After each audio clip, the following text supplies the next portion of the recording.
Saddle up with your hosts of the Manely Broncos Podcast, Cameron Parker of PredominantlyOrange.com, Matty Moles, and Mile High Sports' Zach Seegers, as they break down the NFL with a mainly Denver Broncos focus. Saddle up your horses.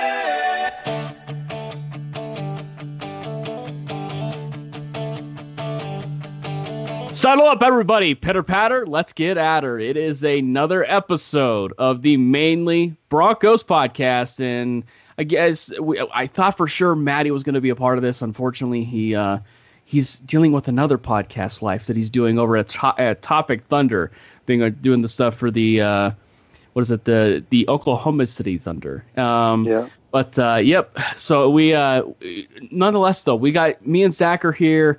We got you guys covered, and in fact, we have one of my good friends and a guy that I've been wanting to get on the podcast for a while. I know, Nick, you've been wanting to get on here along with me at times too. We finally got it to work, and we were finally able to work the schedules. And we all know with 2020, 2021, things have just been thrown upside down. Maybe not the world of Stranger Things upside down, but I mean it's been thrown upside down. But how are you hanging in there, man? I mean, you hanging in there just good? Yeah, I'm doing pretty fine. Can't complain too much. I'm ready for it to be summertime. The winters out here in Seattle, the springs get a little dreary. It's just constantly gray, but doing pretty well. Can't complain. Got a good job, good wife, good dog and cat. Get to talk some football. Life's good. Yeah, And Zach, how are you doing? Did you survive the exodus or problems that were going over down there in Boulder, I guess, over the weekend? Yeah, the riots from a bunch of idiots. Yeah, fortunately I wasn't there. Bad look for CU. That's all I can say on that. Yikes. But yeah, excited to finally have Nick on, even in the Matty chair. Now it's, rather than always being outnumbered 2-1, I think Nick and I are pretty aligned now. I've got the numbers on my end. Oh, see, this has been the swing justice. Yeah, it's been a very pro. A pro Trey Lance point of view, should I say, from Zach's point of view, or just pro drafting a quarterback? I'd say, yeah, any of them. Yeah, and if there's one thing I know about Nick from all these years, he's been. You swing at every single quarterback kind of deal too. So, yep, he definitely goes in that boat. So one thing I wanted to talk about, obviously a little bit early, was for the first time when it seemed like 48 years, George Paton finally met with the media again.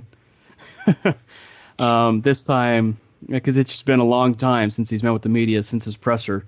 He finally met with the media on, I believe it was Thursday. It was he and Vic Fangio met with the media. And there were a lot of things to uncover. Obviously, a flurry of news ended up happening right after that, or say kind of cross over with that, with say the Courtland Sutton news. George Paton talking about him running routes again, and him looking really, really good. And obviously, we all know the first step to looking good, and on the trek to getting better is, at least with Sutton, is running routes. So I guess let's just kick it off from that standpoint. Courtland Sutton is back healthy, it appears. Yeah, I mean, he suffered a really severe injury. Luckily, it was week 2, but that's one where, he could be running routes, but you're not going to really know until you see it on the field. So, it puts the Broncos in a really tough position. Obviously, wide receiver is probably one of their deeper positions, and maybe Sutton's a guy, or even Patrick, who filled in very well for him this year, are guys that you might want to move on from in a normal circumstance, or could move on from to get value elsewhere. But, with Sutton's knee, the impending contract stuff, it just puts the Broncos kind of in a weird space from a team building perspective. But, it's good all around. You have depth, you got talent, and Sutton coming back. He's top 20 wide receiver in football, probably one of the top 10 X receivers, could be pushing up better, but it'll be good to see him back on the field. I think Drew Lock really missed him this year, because Drew Lock's the kind of quarterback where he's more, he needs a catch radius guy, win above the rim. Lock isn't really that precise guy, and that's what they got with Judy and Hamler this year. There's more precise guys that get open quick, then you have to hit him in time. So it'll be good for the offense and good for Lock to get Courtland Sutton back out there and hopefully. Yeah. Yeah, and to that point, it kind of reminds me of like what the Panthers did for a stretch in Cam Newton's career. You know, getting Kelvin Benjamin and getting Devin Funchess, getting those big catch radius guys, help out with some of those inaccuracy or just accuracy and consistency problems. So definitely agree there. And, you know, we might not even know until a couple months into the season how back Sutton is. I mean, first 4 weeks of this year, like the alarm bells were ringing with Bradley Chubb and his ability to come back from the ACL. He struggled to get pressures, let alone sacks.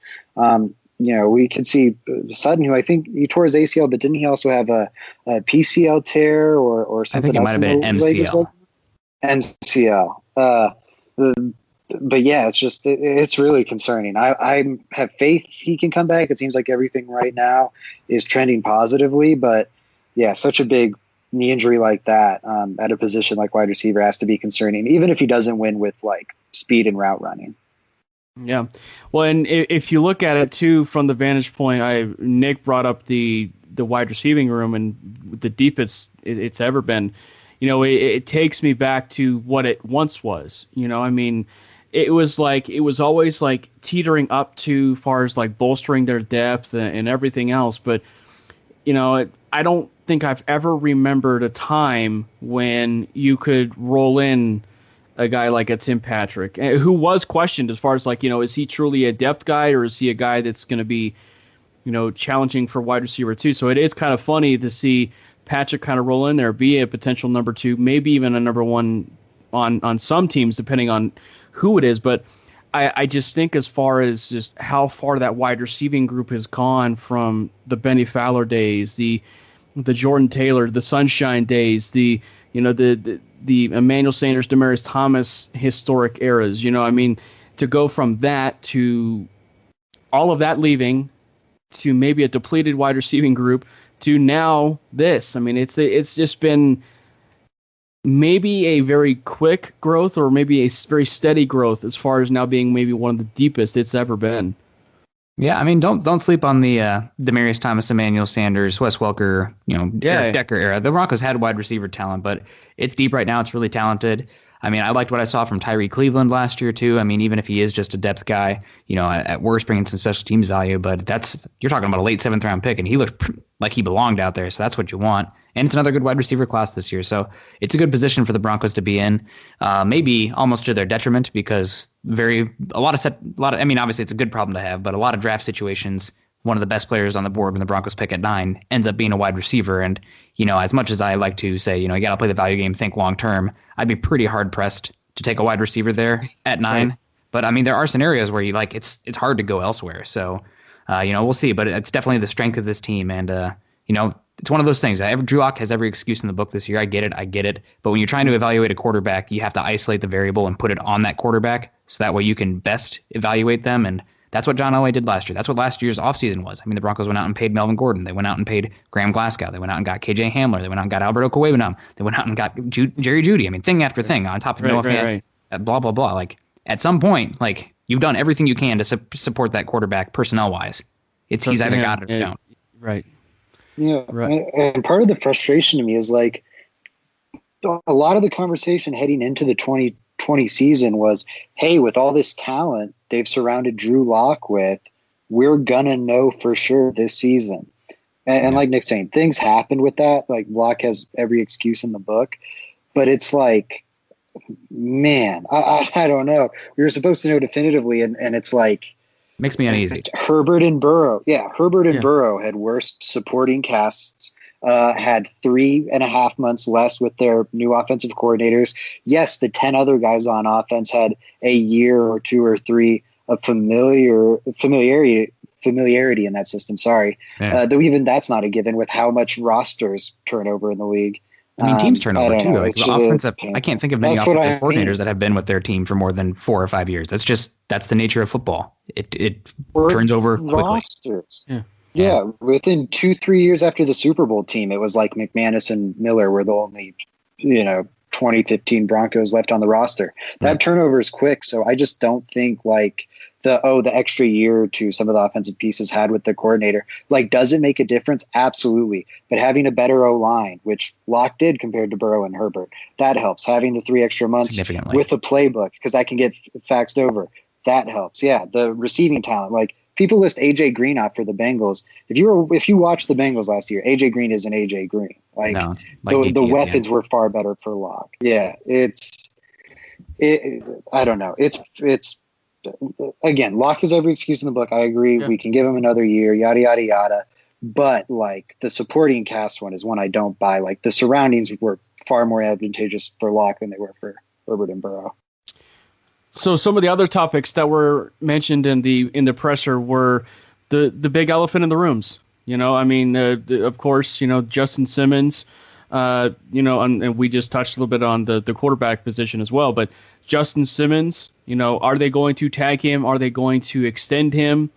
Sure enough, now that we're doing this on Monday and the pressure happened on Thursday, a lot really had happened. Because, like, in the last 24 or under 24 hours, should I say, of that presser, they ended up tagging Justin Simmons, being the first player really of the franchise tag window for NFL players, being the very first one. They decided to tag him, basically giving that preemptive window to allow them to basically sign to an extension. We've touched on it a lot with Justin. I mean, it feels like he's just that layup. The franchise tagging him was certainly the better option as far as initially, and then signing him to the extension. But all in all, when you think about it, either franchise tagging him and or signing him to an extension, it just seems like it's a pretty layup scenario, is it not, Nick? I mean, like with Justin, obviously, and we all know in the draft, right? I mean, you're a big draft guy. It seems like with Kareem Jackson, it seems like there's a few Kareem Jackson replacements, but there are a few in the draft that probably could, replace Justin if they were to go that route. But it still seems for the Broncos case that this is a layup scenario that they probably can easily get this done with Justin. Yeah, I guess the biggest thing that's a concern is that you're getting him for, 13.75 against the cap this year, and that's all guaranteed. Yeah. And it's a year with a very restricted cap. So if you could sign him to a contract rather than using the franchise tag, you could kick some of that cash down the line and potentially be one of the few teams that could actually go out there and get some guys this year. It's going to be a buyer's market. You're going to get better value this year being a team that can spend. But keeping Simmons is a no-brainer.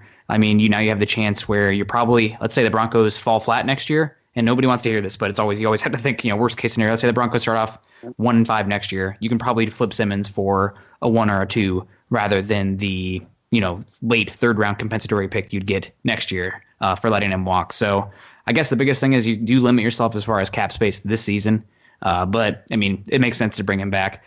The one thing I do have some concerns about is Justin Simmons that Minkah Fitzpatrick, Derwin James game changer on the field that's going to be worth that best safety in the league money? There's a lot of good safeties that can do stuff in the Vic Fangio scheme. It is safety friendly. It does ask a lot from them mentally, but it's not like he puts them in can't win situations where they just have to overcome based on their skills. So, that is a conversation to be had. But Simmons, good player, young player, great scheme fit, and even better in the community. So hopefully they can lock him up for a deal that makes sense to both sides and keep him in Denver for the prime of his career. Yeah.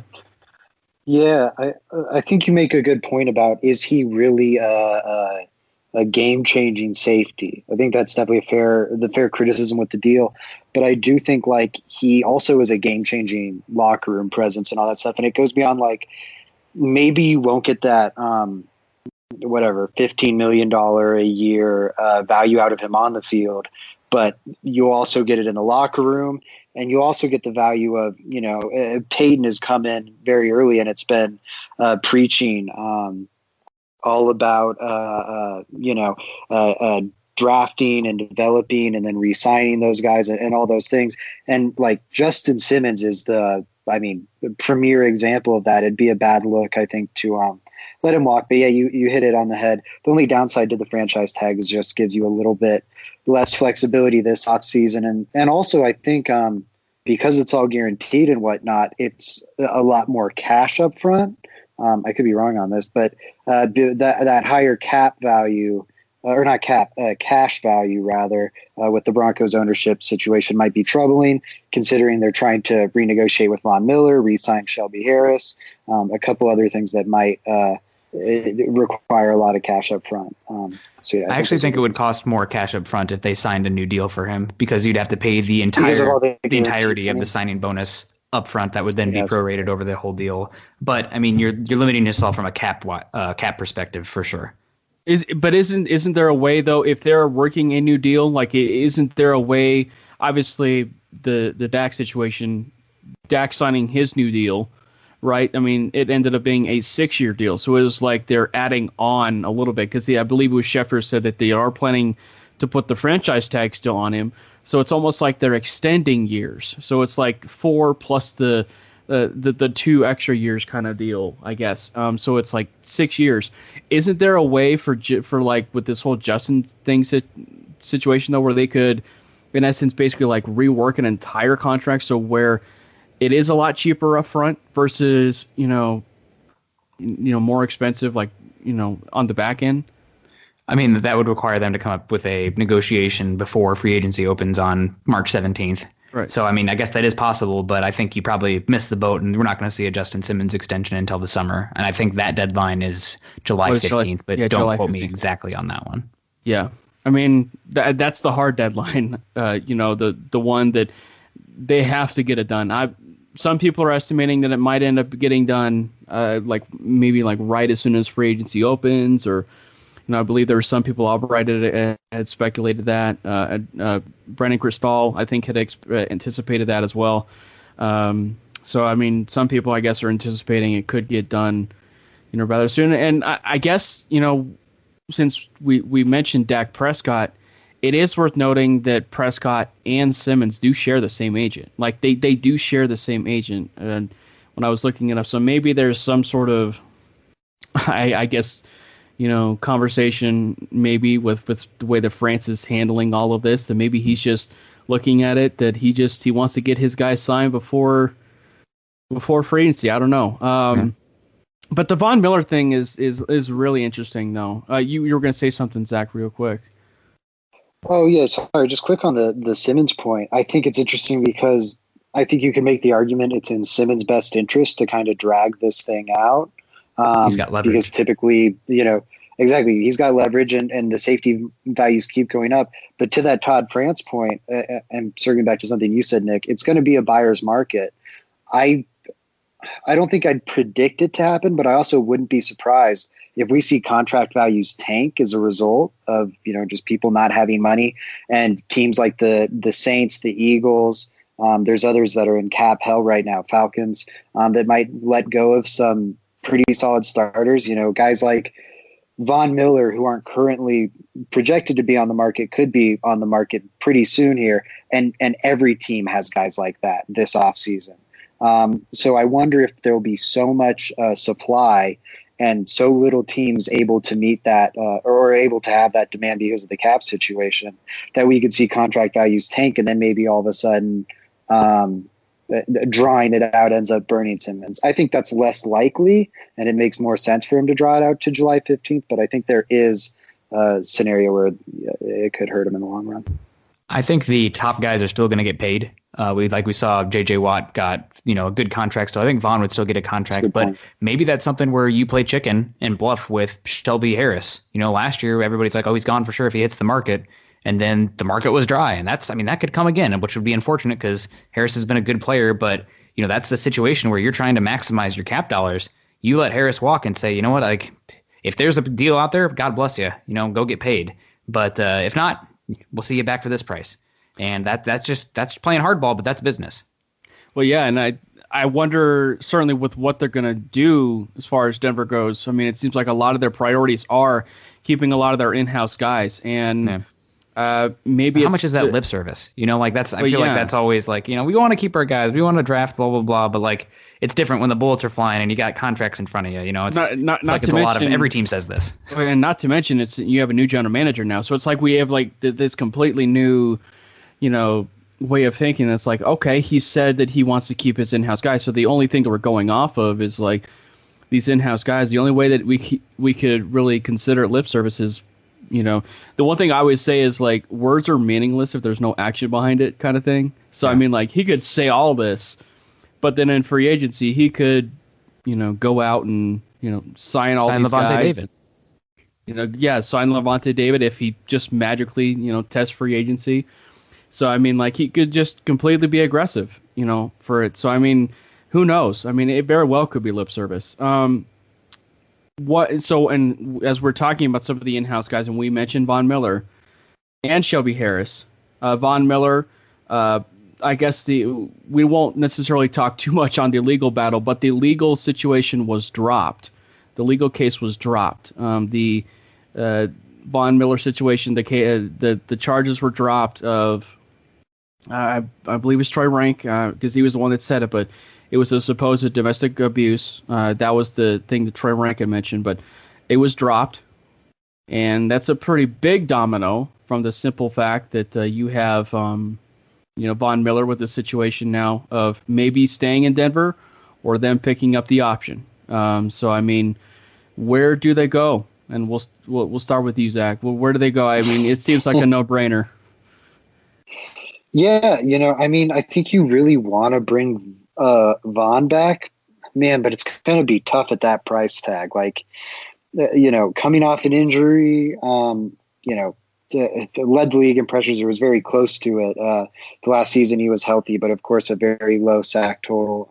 But yeah, we can drill into why that's not maybe the best metric and all that stuff, especially when Bradley Chubb is out and Miller's getting double teamed every single play. But it's tough. You definitely want him back. Also, just like the sentimental part is like, I don't know. You want him to be a Bronco for life, all those things. But at $18 million, it's tough. I think one thing people should be discussing more, and it has been discussed some, but like the J.J. Watt contract did not help things. And we've seen reports kind of to that point, but like Watt signing for $15.5 million per year when he's had injury problems, he's seen a decline in production. Maybe worse than Miller. It's going to be hard. I would say worse than Miller for sure. I mean, he did have a season-ending one, but more consistent issues for sure. I don't know. I don't like it. Like I want Miller to be back, but I feel a lot less confident in that happening than I did like a week or two ago. Yeah, I mean it's gonna be tough for the Broncos to bring Miller back, and maybe they can get something in the trade market for him. But I think people need to understand that you're not going to get equitable value. I see people saying, "Oh, 9 overall on Von Miller for Deshaun Watson." Like, a lot of people don't have any idea of what the value is. But it'd be great to bring Von back. $18 million that you could save. 32 years old, coming off an injury. I guess it's probably the biggest thing that it will be an indicator of where Paton sees this team, right? Like, if you move on from Von Miller this season, you'd be like, oh, yeah, we're going to compete for the playoffs. I'm not buying it one bit. But if you're bringing Von Miller back, you have a chance to, hopefully they're going to really attack that back seven this year. And you got Chubb and Miller. I mean, the offense is going to be a year older. Really, the only issues that the offense has, tackle and quarterback probably being questions. You're in a spot where you could get in there given their 7 teams now, but moving on from Von Miller to me would be that's really an indicator. Don't pay attention. Again, like what you said, Cam, pay attention to what I do, not what I say. Yeah. And I think that with the whole Von situation too, it's like, I mean, obviously if they end up letting him go, you're looking at a pretty big situation now where edge ends up coming to the forefront. And so I think that, with Paton, and I hate to say something that's sentimental, but I mean, at the same time, it's like I guess the Justin Simmons argument, I mean, in your first season as general manager and the decision that you make is you let go the basically your franchise's best defensive player, and letting him go. Where's Bradley Chubb going? No. Right. But I mean, you got Justin Simmons, who's in essence, we said, kind of a layup situation for a contract extension. Well, wouldn't we say Von Miller might necessarily be a layup situation in essence for George Paton? Because it's like, I mean, again, it's like if you're looking at it from the standpoint of, say, one of your first actions as general manager is, you know what, we're not going to pick up Von Miller's option. See you, Von. We certainly appreciate you, and all that you've done. So feel free to, hit free, test the open market, get your $15 million a year basically elsewhere. And then the point that I also, have made before to Zach and Maddie and a few of the other guests that I've had on the pod is, I do wonder. Now, granted, there's been so much speculation with John Elway and the role that he has on this team, maybe, or if not at all. But especially when it comes to Von Miller, I could, in essence, see a scenario where this would be one of the very, very few moves that we see John Elway involved in, as far as the potential decision of Von Miller. I mean, that's his baby, right? First draft class, first pick, probably one of the first things of note he did. And Von Miller, that because of him, that's probably a reason that Peyton Manning's here, et cetera, et cetera. But I don't think it's a one-for-one situation keeping Von and signing Justin Simmons, because you're talking about safeties. They're a position that tend to age gracefully. Simmons is, 27 years old. Von Miller's coming off an injury, 32 years old. He's a speed player, too, which those types of edge rushers tend to fall off a cliff much more rapidly than the power guys, which is probably a reason that J.J. Watt, outside of the injuries, although both now have injuries, I think J.J. Watt's profile suggests a more graceful aging than Von Miller, who relies so much on twitch and bend. So it's a difficult decision. Everybody kind of wishes in their back of their head, maybe be one of those 32 team GMs just to try it, just to have all the power and make the team up as you'd want. But that's a decision I do not envy for George Paton, because no matter what, he's going to upset some people. Yeah. Yeah, it's really tough. I don't think the Vaughn one is a layup, unfortunately. Like, I wish it was. I want to see him back. With the Broncos, I was like 11, I think, when he got drafted. Like, he is the Bronco of. Sorry, I'm so sorry, guys. How old are you? Just real quick, how old are you? 21. I turned 21 during COVID, though, so I haven't been out to a bar yet. Still, you're 20.1. 20.1. But yeah, sorry, he's like the Bronco of my generation. Like Champ Bailey might have been for the last decade, or Elway and Atwater and TD the decade before, or decades before. He's just so, man, it would break my heart to see him leave. But also looking at it just kind of cold calculating from the football side, Bill Belichick would cut him. Maybe. I think there's a good chance that whole philosophy of let him go a year early rather than a year late. I think Belichick would be looking at it and $18 million for a 32-year-old, like you say, 32-year-old speed rusher coming off a lower body injury. I'll save that money. And he's still got juice. Again, I think he could still be good. So, and it would kill Broncos fans next year. Let's say he signed with Cleveland for $9 million, right? And was killing it with Myles Garrett. That would suck. No doubt about it. That would suck to watch. But that's just kind of the situation. I bet you there was a bunch of Dallas fans in 2015 that watched DeMarcus Ware with Von Miller being God damn it. Why did we let go of DeMarcus Ware? But that's right. Not everybody's contending every year, and sometimes the money doesn't add up, or the situation. So it's a tough decision. I don't know. Von Miller's could still be great, but there's a lot of factors that make it the reason we're having this conversation right now. Yeah, exactly. Well, one of the decisions certainly, and it's very fitting because we have a draft guru, and you're a guru, I guess. Is that more of a is that being too generous? Maybe a little bit generous. I am a draft aficionado, perhaps is the way to go, or a draft demon, perhaps as well. I don't know. It is the draft because that's the main team building, but I just love the value of, or the perspective of team building in general, where you're allocating resources, the specific scheme fits, the draft, the whole shebang, trade value, et cetera, et cetera. But the crown jewel is the draft. So what you're saying is it's perfectly okay with doing mock drafts on week 15 of an NFL season.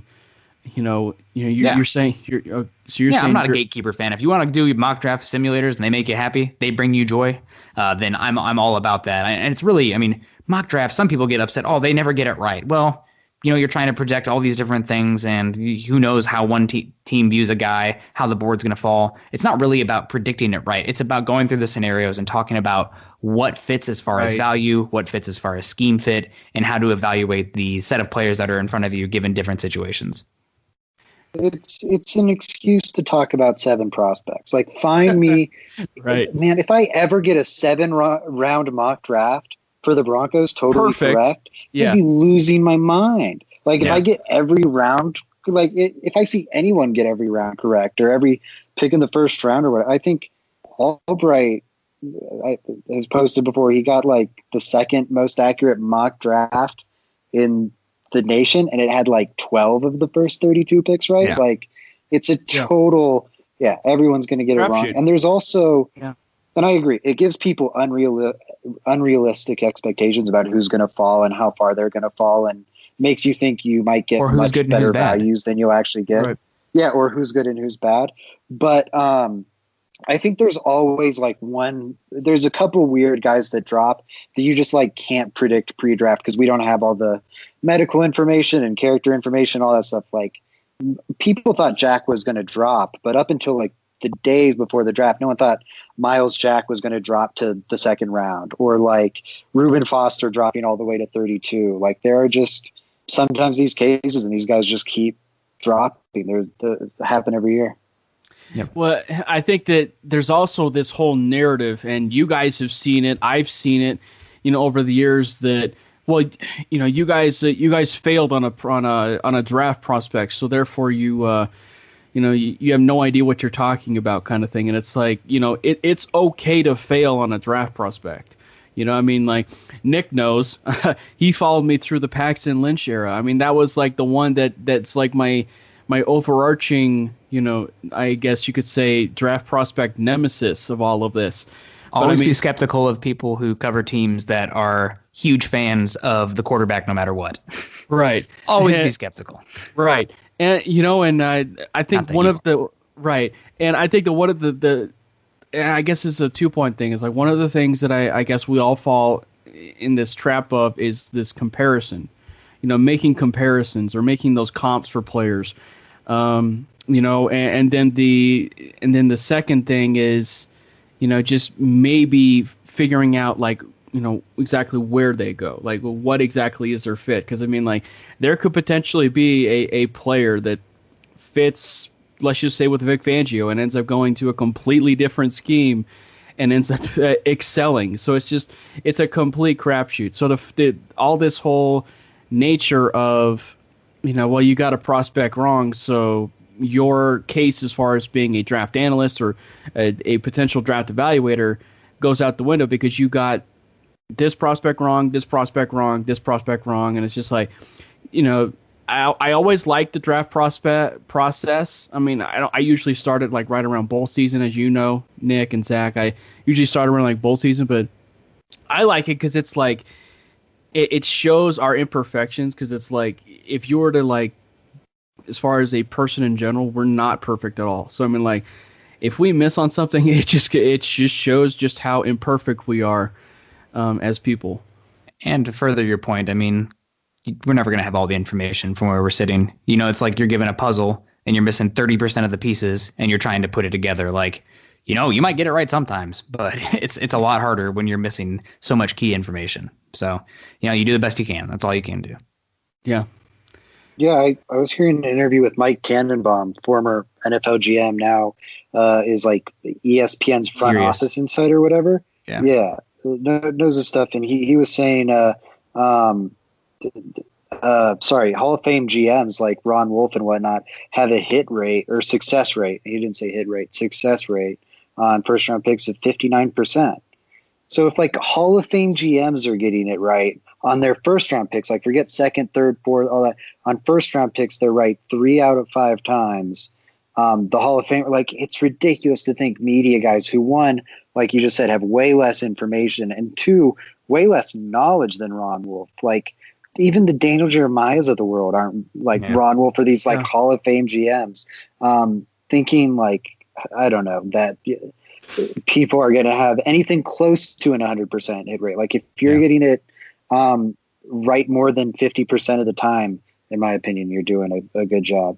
And it's you say get the draft pick right. I mean, to further that point too, it's not just draft, it's draft and develop. Getting the guy in the door is just part of it. Then it's, now what? Now we're going to sculpt you. That's why teams take athletes that it's why, Jamar Chase and Jalen Waddle are over my board over Devonta Smith, right? Like, it's not about drafting who they're going to be. It's who they're going to become. It's the reason I like a lot of these quarterbacks over Mac Jones. It's just tools, athletic tools. And even just furthering to a complete non-draft point, but like trade point. I mean, like, it's why, we always like say, well, they're trading this and you end up getting draft picks. It's like, we won't necessarily know who won the trade. We can say who won the trade initially, but we can't necessarily say who won the actual trade until the whole product is there. And that's why, we say that so often in baseball. Like, Nick stole Nolan Arenado from me, from the Colorado Rockies. Like, overall, I will gladly say that they won the trade, but it's like, we can't actually say that they won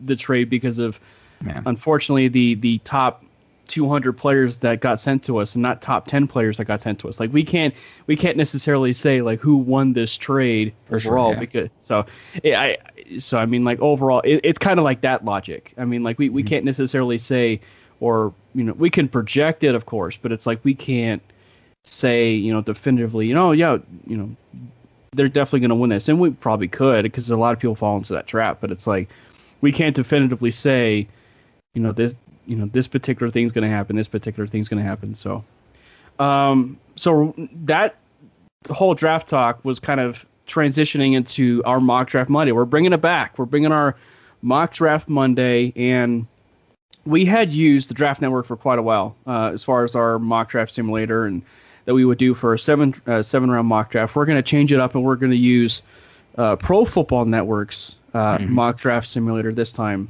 Okay. But real quick, before, and obviously, and better than anyone, Nick, that simulations have a chance to make you deviate from a plan. Yeah. But so does the regular draft, right? If you go in saying, I'm taking this position at spot X, you're limiting yourself. I mean, I argue on Twitter all the time.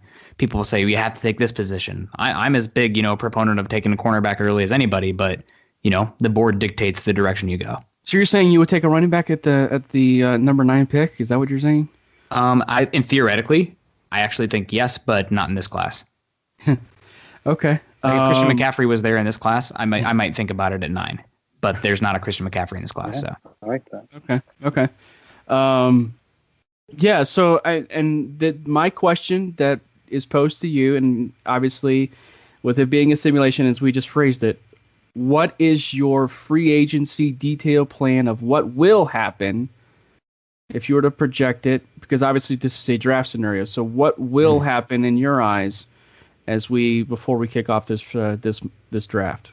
Oh man, I wish I'd have known that beforehand, because we can get real complicated there. Alexander Johnson back, Tim Patrick back. Not sure about Philip Lindsay, so running backs on the board, but I think Royce Freeman, I mean, if you have to go with him next year, Melvin Gordon was pretty good, really. I mean, people talk about how good Drew Lock was down the stretch. Melvin Gordon was the guy who ran that offense. I mean, let's be honest. Yeah. I'm bringing in some sort of quality level defensive tackle, whether that be Shelby Harris coming back or a cutoff that can come in and either be a guy off the bench, very early off the bench, or a starter. I think you can probably get one relatively cheap there. I am looking to see if I can make an athletic splash at linebacker, but if not, that's fine. And I'm for sure looking to bring in a cornerback. Also an offensive tackle, but I don't think it needs to be, somebody great. It can be another DeMar Dotson. It could be an Elijah Wilkinson. You're not getting the cream of the crop given what you're paying on the offensive line already. But you still need to bring in some sort of depth. So those are the main points, at least. I am a subscriber to kicking the can down the road a little bit, but offering Kareem Jackson an extension because he's still playing really good football. I'm not looking to create another roster hole that you have to fill in a year where you are not overloaded with draft picks, right, as it stands right now. And to that point, just really quick, Von Miller, if you are in that George Paton chair, we put the guest kind of in the GM chair. I assume you're not picking up the option. Are you trying to bring him back and renegotiate? What's your, plan of attack there as we enter the mock draft? I'm probably looking to give him something that is similar to Von Miller's, J.J. Watt's deal, where probably I'm offering him $0.5 million less. What was it? J.J. Watt's is 15.5. I'm offering Von 15. 15.5 I think J.J. Watt's average. more valuable than Von Miller. He's more versatile, more scheme versatile. Also, J.J. Watt was incredible last year. Von Miller's coming off an injury. So I'm offering Von Miller something where he's probably getting 14 to 15 million this year, 15 million next year, and then a third year on there as well, where there's going to be less guarantees on that third year because, I mean, I want to give myself some flexibility. And if he's fine with that, then great. We'll have Von Miller back. If not, first time shopping, but I'm going to make sure that I get any deal I do with his approval because I'm not going to do Von dirty. Yeah, because I mean, and let's be honest, if they do not pick up, the option and and kind of, as you said, kick the can down the road and move on, then edge becomes a pretty big, pretty big need as far as that either that number 9th pick or the first selection that they'll have in the draft. It becomes a pretty big glaring need. So I mean, you got by last year where it wasn't terrible, right? Yeah. Like Malik Reed is good. Bradley Chubb should be even better next year. But edge rusher is such a premium position where typically if you don't spend first round capital on it, you're not going to find a guy. I mean, Shaq Barrett and Malik Reed are exceedingly rare. Don't depend on UDFAs at edge. That's just bad philosophy. So it definitely becomes a possibility. But need, I tend to. We're just getting into vernacular here and to talk on the specifics of the words, but it's definitely on the table. Well, and there's always the best philosophy, and it's something that George Paton actually did talk about in his presser, which was the best player available and that is always, and if we're talking this draft in particular before we started, that is always the best way to go about a draft entirely, whether it's a mock draft or just a real draft entirely, right? A best player available is the best scenario at all costs. Yep, best player available that fits your scheme and culture. Always have to add a little caveat. Not everybody fits what you're trying to do. That's right. All right. Well, Zach and Nick, are you guys ready to kick off the simulator? The dog's finally resting, so let's do it. All right. All right. So, the one caveat, obviously, with Pro Football Network is, unlike the Draft Network, they do picks from, as far as trading picks, they don't go from like 2025. Pro Football Network goes to like 2022. Oddly enough, it's just 2022. But the one plus side that I've noticed with this is you can actually see who was selected before you see while you're seeing trades. I've not figured out exactly on the Draft Network how to figure that part out. So with that said, I queued it up, and this is how it's going to go down. All right, so Trevor Lawrence, pretty obviously, is going to Jacksonville. Penei Sewell is going to the Jets. Devontae Smith is going to Miami. Justin Fields is going to Atlanta. Caleb Farley is off the board, going to the Bengals. Jamar Chase is off the board. Zach Wilson is to the Lions. Chase went to the Eagles. Christian Darrisaw was the second offensive tackle taken, going to the Carolina Panthers. We do have 3 trade offers on the table. One is San Francisco. I'm actually currently using it through the phone, because it's easier. But yeah, so the trade offers are, Sure. let's see, pick 9, pick 71 for the 49ers, pick 12, and a first round pick. That's the 49ers pick. So we'd have to give up our third round pick? Our third round pick, and of course the 9th pick for 12 and a first round pick next year.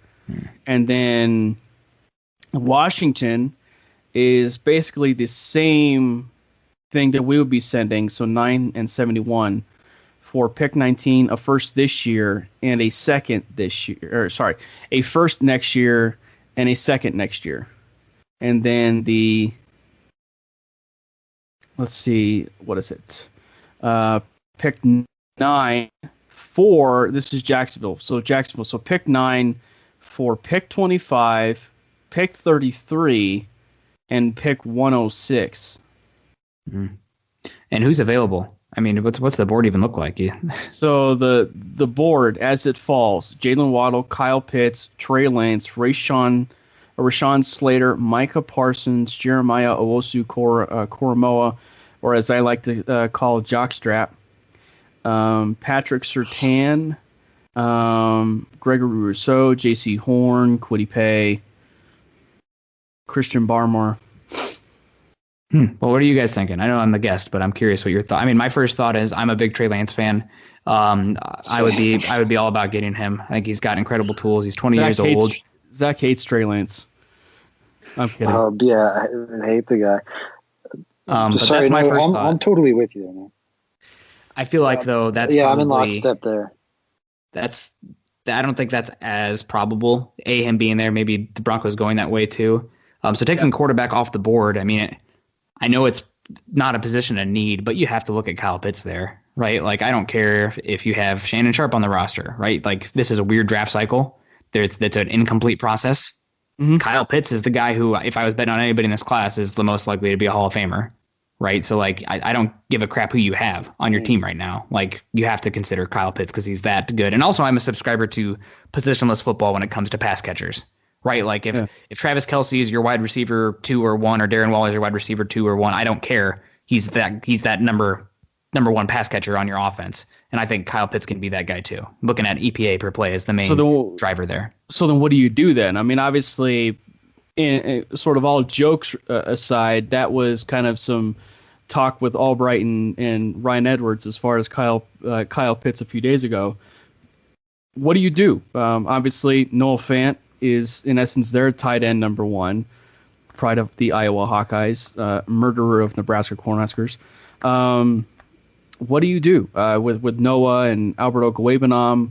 What do you do then there? I mean, do you ship off Noah? Do you ship off Albert O in that scenario if we were to select Kyle Pitts here?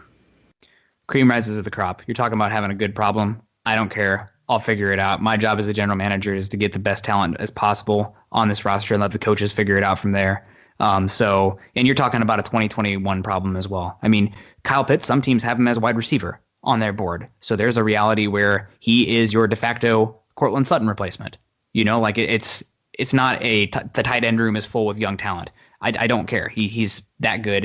And if you're thinking about the tight ends, I don't think you have a long enough scope on what you're doing drafting for, especially drafting in the top 10 in any draft.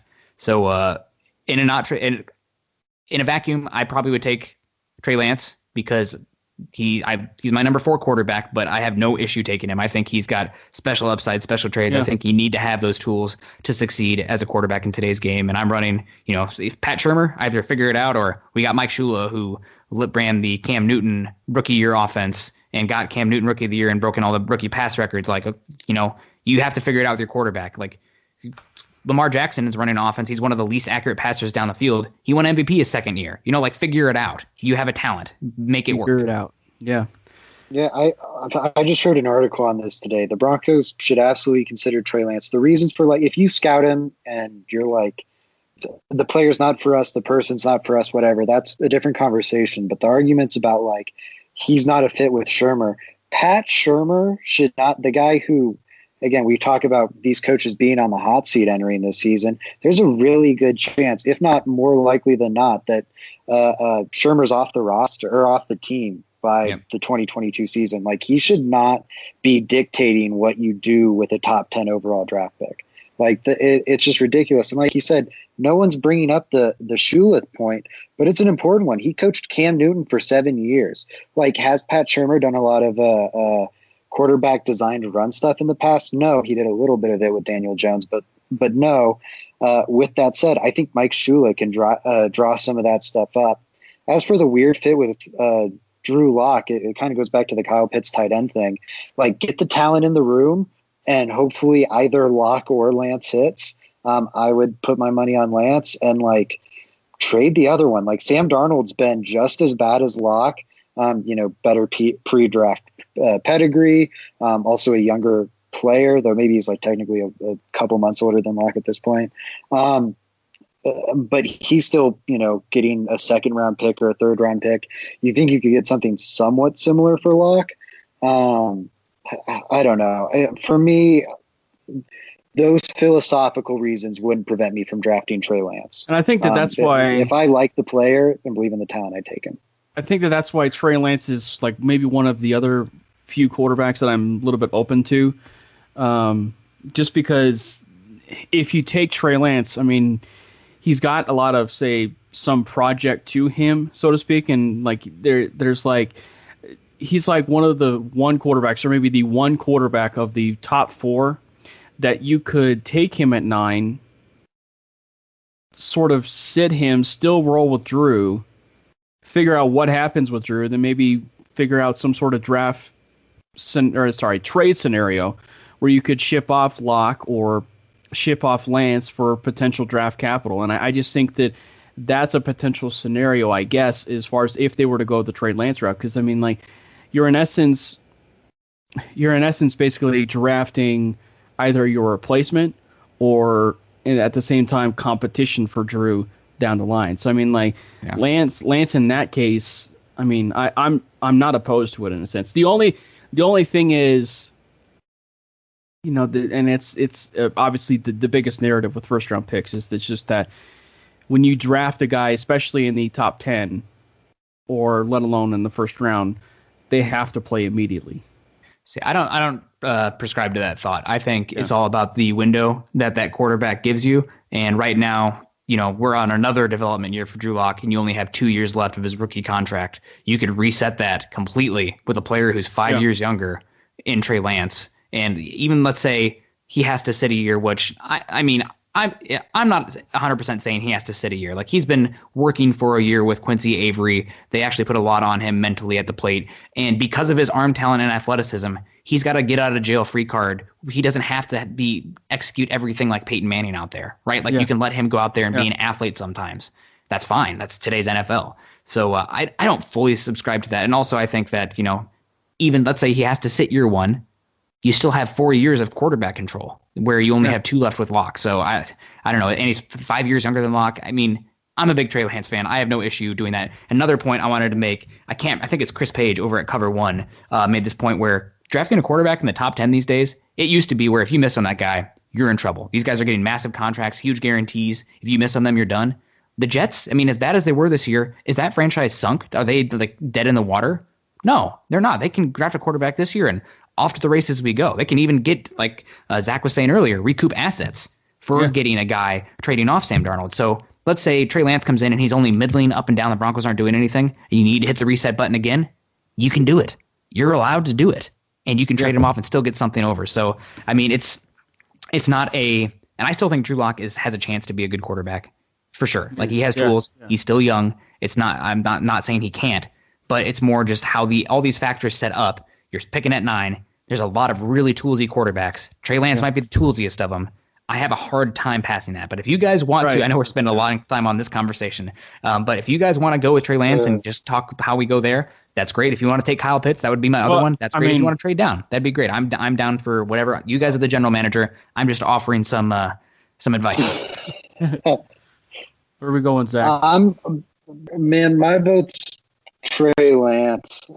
You go like, there are reasons there are, you know, situations when you don't take a quarterback top 10 in a loaded class, like you know, the Bengals or like there are really, they're the only team looking at in this top 10 where I'm like, they should not take a quarterback. But like, there are reasons or situations where it doesn't make sense to spend a top 10 pick on a quarterback, but when you have a need at the position, which the Broncos currently do, that doesn't mean Locke can't fill that need as he develops. He could. It's a possibility, like Nick said, but quarterback's presently a need. It's a loaded quarterback class. You've got a top 10 pick. You take a quarterback in that scenario. All right, so we took Trey Lance, and now we're off to the 40th overall selection where we have 2 trade offers. So pick 40 for pick 57 of the Rams, pick 93 from ours for a Rams second-round pick, and the Tennessee Titans pick 40, pick 53 for pick 40 for pick 53 and pick 85. The people that are available are the freakishly athletic, I guess, Jason Owe from Penn State, the 6'5", 250-pound edge rusher that ran a 4.38, I guess, at the comment that was reported by Matt Miller today. So he's available. Tyson Campbell is out there, the cornerback from Georgia. The Alex Leatherwood, maybe a guard, maybe a tackle from Alabama. Baron Browning, I know Nick is high on Baron Browning. Richie Grant is there. Jay Tufeli, the defensive tackle from USC. I'm probably butchering that last name. Terrence Marshall, wide receiver from LSU. Asante Samuel, the corner from Florida State. Ronnie Perkins, the edge from Oklahoma. Greg Newsome from Northwestern. Oh, send it.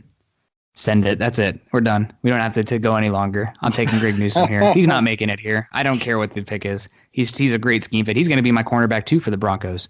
I mean, I'd say what you will about Caleb Farley's number one. Say what you will about Patrick Surtain. Say what you will about J.C. Horn. Those are press corners, guys. Broncos played the second lowest rate of press on the boundary this year of any team in a year where the cornerbacks were, down, and Vic Fangio played a higher rate of press than he normally does. Send me, unless Greg Newsome has injury concerns. I'm not overthinking it. I think Greg Newsome has a chance to go top 20. I'm not. This is a good pick. So what is it about Greg Newsome? Because not a lot of people are talking about him, at least because it's always the Caleb Farley, the Patrick Surtain. Why aren't people talking about it? It's well, first of all, Big Ten All 22 is impossible to get your hands on, and if you do get your hands on it, you are probably going to jail. So that's number one. Number two is Newsome had some injuries last year. He did not look like the cornerback that he did this season, but he's extremely talented. He's long, he's patient, he's instinctual. I think people are really starting to come around to him, and I know a lot of people, especially Bronco fans, are looking for that next Talib. They like J.C. Horn because he jaws and he's up at the line of scrimmage, but I'm telling you, J.C. Horn off coverage scares the living hell out of me. He is going to lead the league in penalty yards next year if you play him in Vic Fangio's defense. No doubt about it. Newsome's patient. He's long. He's fluid. He's a good tackler. He's smart. He's got ball skills. Send it. Like if the Broncos, let's say we traded back earlier to, with the Washington football team, 19. I'd have no issues if the Broncos going Greg Newsome at 19 even. I think he's that good of a scheme fit and a good player. Yeah, I really agree. I like Newsome a lot. And I also love, you've been hinting at it, Nick. I think I've seen 2 tweets from you. You had one either today or yesterday on it. I think Greg Newsome might be my number 2 over Surtain and Horn.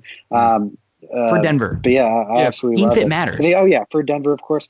Oh, it does. And that's the other thing. The thing that scares me about Horn, and you hit on it, are the penalties and the grabbiness. In college football, they call defensive pass interference way less frequently than they do in the NFL.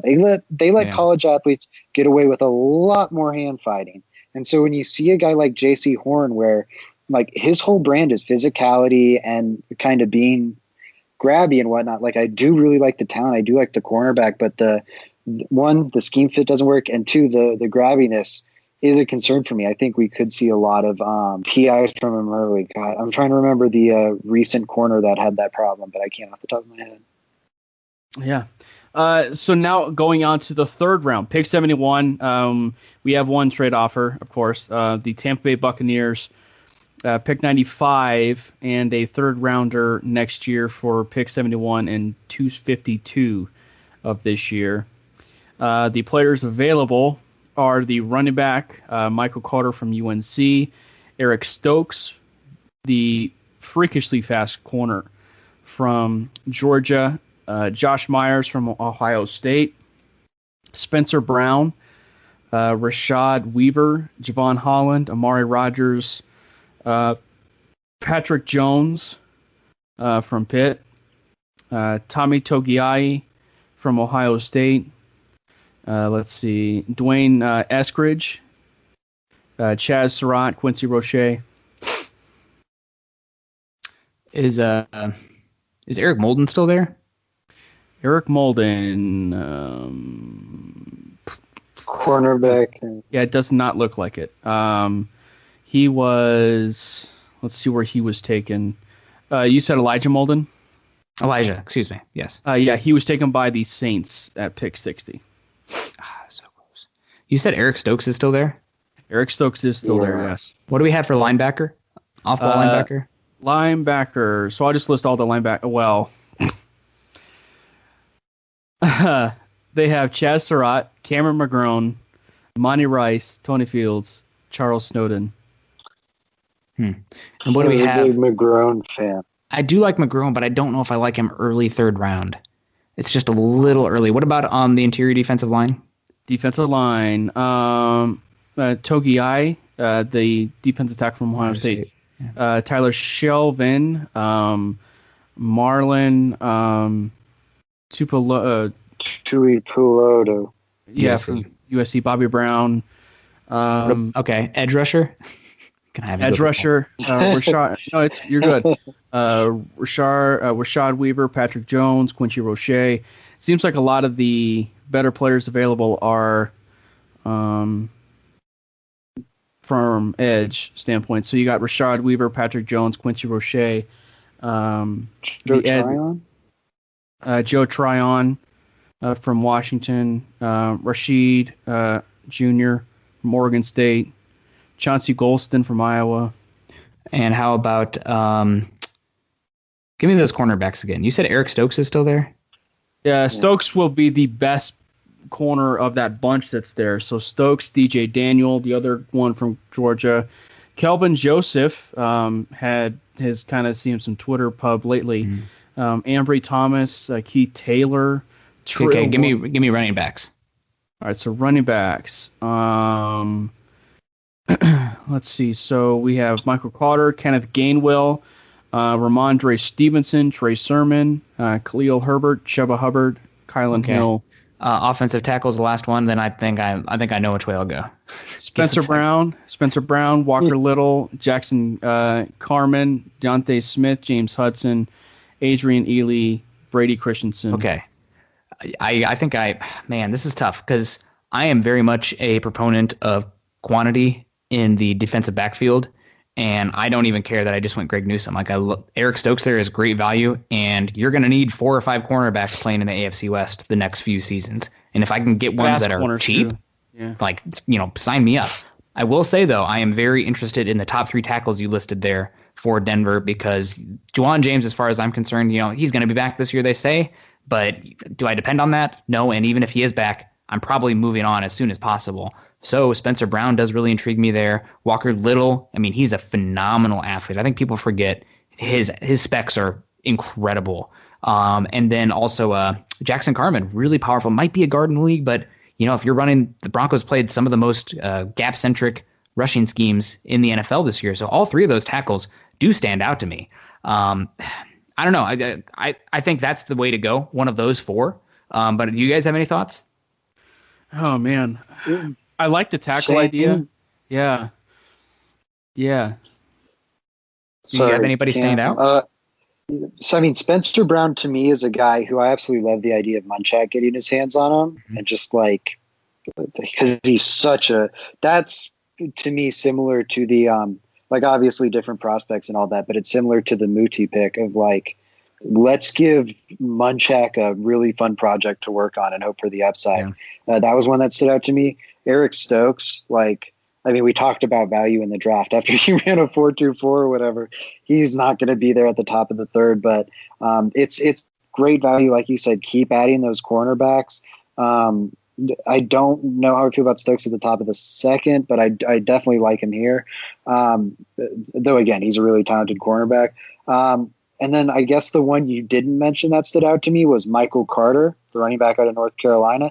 I value the cornerback and the offensive tackle more, but that was the only other one that stood out to me. I think I'd probably go Brown or Stokes. What about edge? What about edge? Because some of the edges were Weaver. None of them stood out to me that much. I like Tryon, but honestly, I'm a pretty much for the most part, if you can, 1st round for edge rusher. And I know everybody hates to do it, and this has been for a different position, a topic of discussion. But 2022's edge class looks special at the top, really, really good. Obviously, things can change. So I really feel like you don't have to go edge this year. Obviously, if Von Miller's not back, that changes the formula. But honestly, if you're going to keep up with the Patrick Mahomeses and the Justin Herbert's in this division. I think you have to load up at defensive back. I really do. I think I'm going to lean Stokes. I mean, you're going to get faster. You're going to get younger. You're going to get more athletic. This defense needs to get younger. They need to get more athletic. You're adding special teams value doing so as well. And, the last 2 seasons, Broncos have been okay on defense, getting by. And then the cornerback room just goes off a cliff when the injuries add up. I'm not going that way again. Throwing the resources at it. Following Rick Spielman of the Vikings. Paton does the same. Going cornerback. I would go Eric Stokes. Well, and let me pose this too, because it's a completely different scenario. But are you opposed? I think I had posed this with Zach too, and when Maddie was on. But are you opposed, Nick, to say that the same frame that they did last year with wide receiver, or going double dipping in wide receiver, but in this frame of mind, going corner?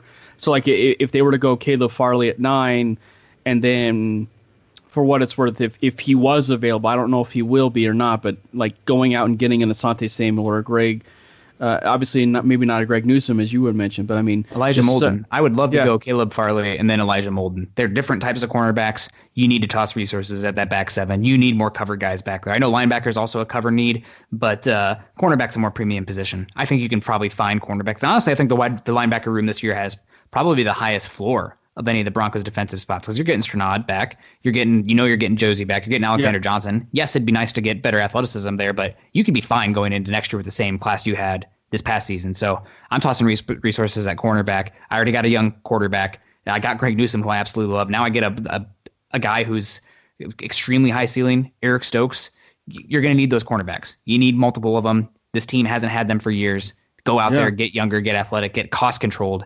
And let's try to keep up with this arms race that's the AFC West. Well, and if there's one thing that we've all saw, especially with the Super Bowl, is you need fast defenses. You need depth. You need depth in the back 7, man. The Ravens are one of the teams that just toss resources at the secondary. They are the only team in football that's had a top 3 defense the past 2 years. The Buccaneers, they don't have any alphas at cornerback room, but they have 4 great guys, right? So toss resources at it, and it's not. I think, unfortunately, and this is something, again, we're talking scope, you can't have a myopic view on it. This isn't going to completely solve the Broncos' defensive secondary in 2021, but 2022 to 2024, you got a chance to have something back there. So I think this is the way I'm going. Well, it may have fell your way as far as the linebacker goes. Cameron Mcgrone is still there. See, I was betting. Yep. So Cameron Mcgrone is there. Was it Darius Washington is there? Some wide receiver named Amir Smith Morissette is down there. Trey Sermon is there, and obviously, if memory serves me right, this is the 5th round. This is the 4th round. This will be the coming from George Paton, the latest that they have ever drafted a running back, I believe, was the 4th round in the George Paton era. So if they were to adopt that, I believe, if I remember right, Paton joined in 2006 or something.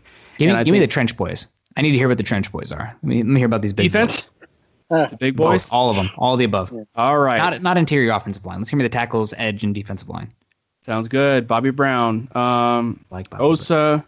The Osa tackle from UCLA. I'd love to say that last name. Yep, it's okay. Ogadenije. Yeah. Ogadenije from Notre Dame. Cam Sample from Tulane. Another Iowa. Goldston is still there. Victor Dishmuke from something, I believe, from Duke. Shaka Toney as well. As far as tackles, Jalen Moore, Dan Moore, Alaric Jackson, Landon Young. Let's see, Josh Ball. You see Deontay Smith anywhere? For tackle? Yeah. I do not. From Eastern Carolina? I'm just curious if I can snag him in the 5th or if he's already gone. I'm not. He went to Miami. Yeah, okay. Pick 81. Oh, wow, 81. Interesting. Well, I think I'm leaning. I do really like Billy Brown, a guy that you can bring in here. He's got really strong hands. You're going to need some interior defensive line, and that's a position, year after year. If you're investing in the trenches, I don't think it's a bad spot to be. But I'm going for athleticism, special teams. We need to continue to add some speed in the defense. I think Cameron Mcgrone's the way to go. I think he's actually a guy that can be a Mike in this defense. 4th round is about the range I'm looking for. Wait, is Hilliard still there from Ohio State? Actually, yeah. How far down? Hilliard is way far down. And Jamin Davis is way far down as well. Oh, stupid. I mean, gosh. Yeah. Jamin Davis is down there too? Yeah.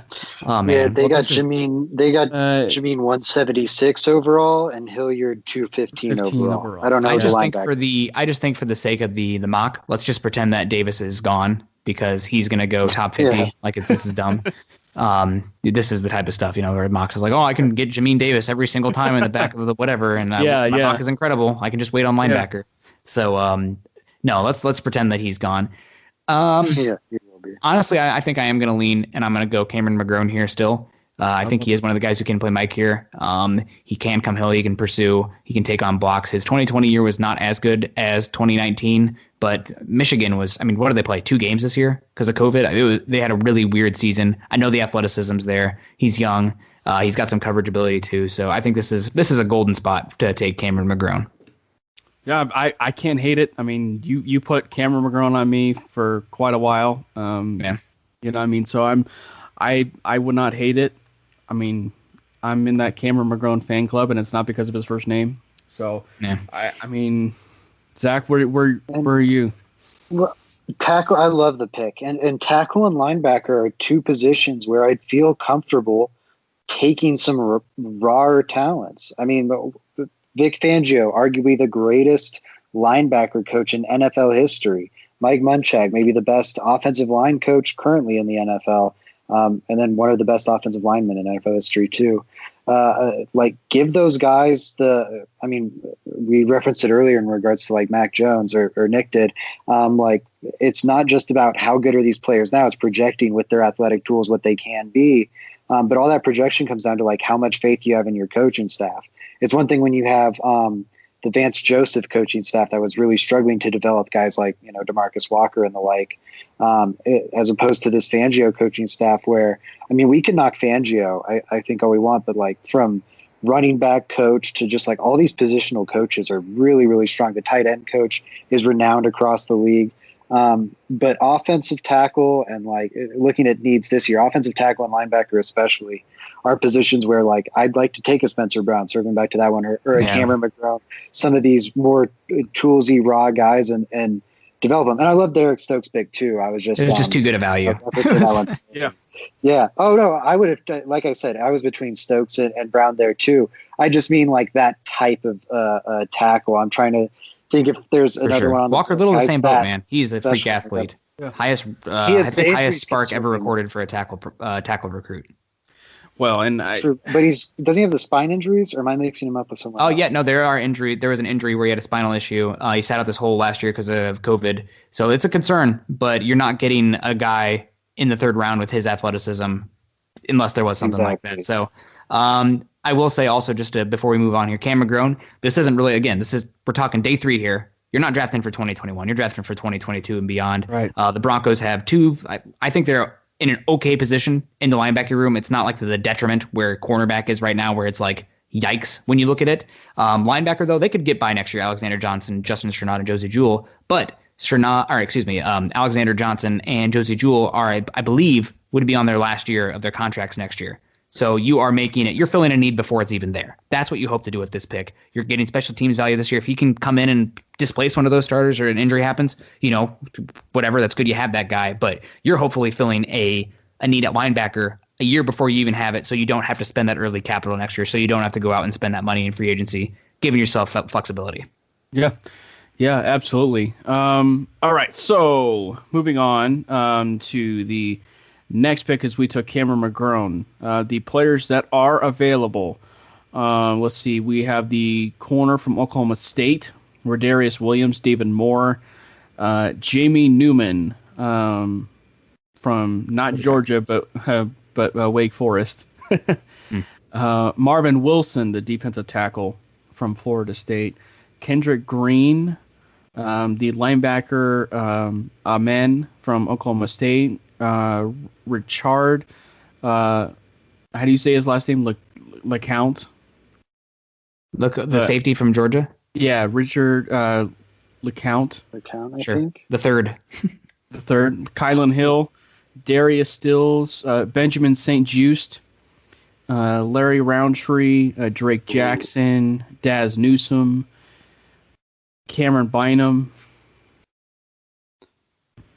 Go back from the top because there was a name there that I was like, okay, actually I remember who it was. Okay, we're talking round 5 here, right? Like, what are the odds of a round 5 pick hitting? Not very good, right? Like, you're hoping to get something there. I'm about swinging away here. Let's take Marvin Wilson. I know that he was terrible this past year, but it was a weird season. He butted heads with the coach after the Black Lives Matter movement. It sounded like he was going to opt out, but then he didn't.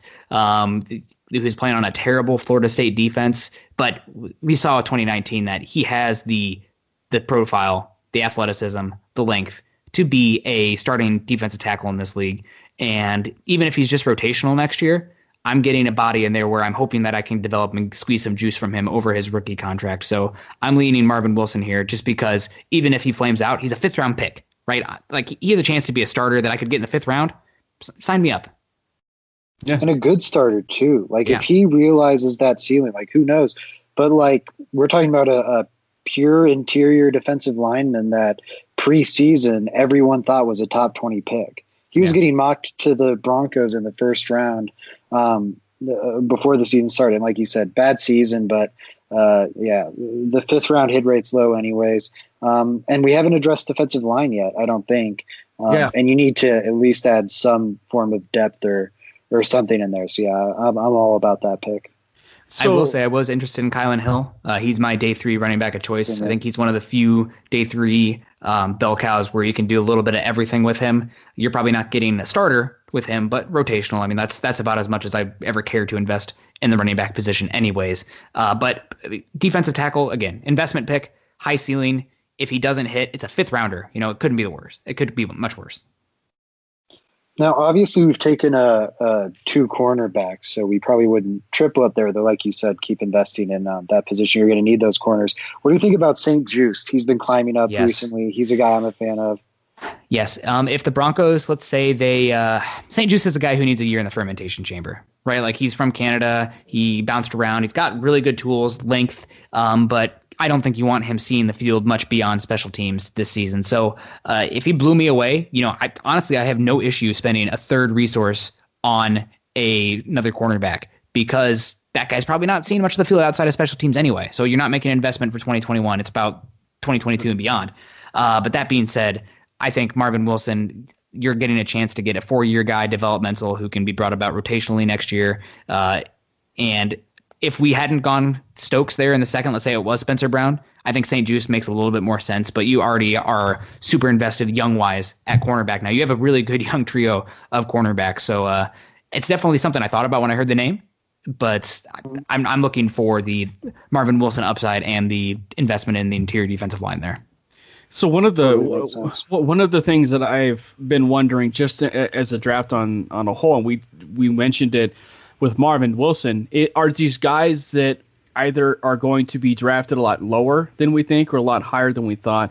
And that was, and we see that every year. I mean, to be completely honest, we do see that every year, but it seems like in 2020 and then in 2021, there was just those guys that, you thought were projected to be drafted a lot higher. Say like a guy like a Derek Tuszka, the guy that the Broncos drafted in the 7th round. There, at least from what I felt like, he should have been drafted a lot higher.